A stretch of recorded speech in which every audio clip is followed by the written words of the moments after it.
we were struck when we looked back, the description that we used for the abstract, we are able to copy a lot of that almost word for word into our round one submission, which means that the general high level view of what we thought at the abstract phase didn't really change from round one to into the end of round one. And then the design that we created theoretically, conceptually, for round one was pretty close to the design we were able to build, which was amazing. We went into this not at all expecting to make it to the finals. We just wanted to get out, put together what we had done in the best way possible and really have very clear documentation and let someone else take it from there. And we knew that we were coming into the experience without having had any background in ventilators, whereas there were a lot of other competitors who actually had something already built by that point. They had round one and they had even a physical prototype that they had done some testing with.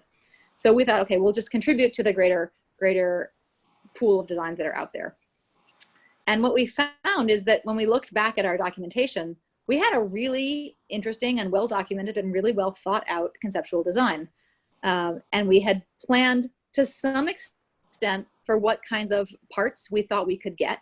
But I would say the biggest thing that changed for us is we would know that, for instance, that we wanted to have solenoid valves. We want on-off solenoid valves. These are electromechanical valve that will basically open and close. So there are two at the beginning, right after the compressed air and compressed oxygen, and we wanted these little valves to be able to open and close.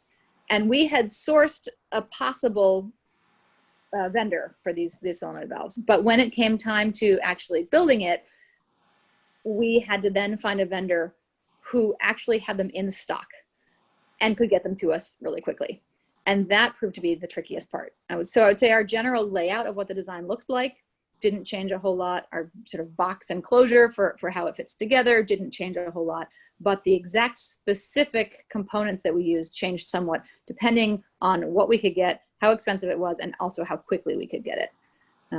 And then there were a lot of little fine-tuning things that we hadn't necessarily thought about in advance that we had to add in later. Pressure relief valves and things to make sure the pressure in the system doesn't get too high.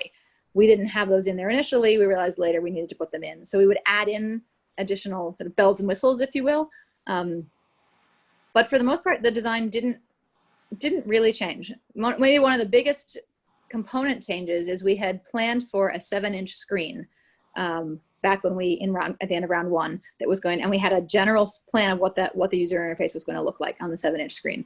And as we got more and more into round two, we actually bought a 7-inch screen. In fact, we bought 2 of them because we had one that we were going to use in the field with our ventilator, and we had one that one of our teammates who was remote was going to use, so she could do some programming and some development from afar and test how the screen would work, and they will then ship the code electronically over to us in the field.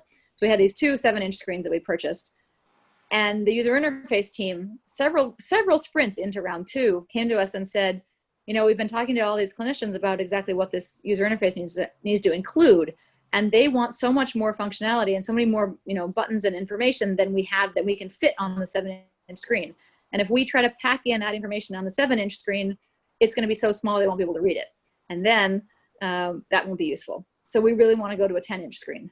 So we made this decision. Okay, we're going to go for a 10-inch screen, and we had the product lead time on that. It took a couple of days. In fact, we ordered 2 again. One came in a couple of days, but another one from another source took a week. But we made this change. We said, okay, we're going to do it. We're going to switch from 7-inch to 10-inch, which doesn't feel like a really big deal, except when you start to think about all of the things the ripple effects of that. Because now suddenly the enclosure that fits around the screen has to be bigger to fit around the screen. And then all of the coding for all the user interface has to change to be able to fit that size screen. So it was a very doable change, and it was done in an informed way, but that was something that we couldn't have anticipated as much early, because as we got more and more into the design and into the details, it became clear that we needed additional capability.